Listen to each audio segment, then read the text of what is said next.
అందరూ ఎలా ఉన్నారు? నాకు పెళ్ళై 4 సంవత్సరాలు అవుతుందన్నమాట. ఇప్పుడు వరకు మా ఆయన ఒక చీర కూడా కొనియలే. ఎందుకు నాకు చీర కొనియలేదు అని అడిగితే ఆయన ఏం చెప్పాడు తెలుసా? నీకు కొనిస్తే అందరూ ఫీల్ అవుతారు కదా, కొనిస్తే అందరికీ కొనిసిస్తా అన్నసి అన్నారు. వాళ్ళకి ఎప్పుడు కొనిసిస్తాడు, ఇంకా నాకు ఇంకెప్పుడు కొనిసిస్తాడు. అది ఓకే.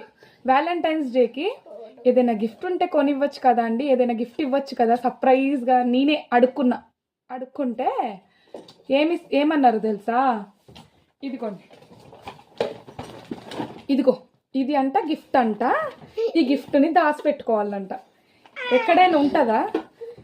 దండం పెడతా కొంచెం కొంచెం గిఫ్ట్లు.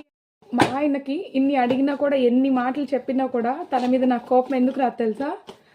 తను చాలా హానెస్ట్గా ఉంటాడనమాట. ఇస్తే అందరికీ ఇస్తాను, లేదంటే లేదు అనేసి ఒక్క మాట అనేస్తారు కదా, అది నాకు చాలా బాగా నచ్చుతుంది. మీ హస్బెండ్స్ కూడా అంతేనా? నచ్చితే రిలేట్ చేసి వీడియో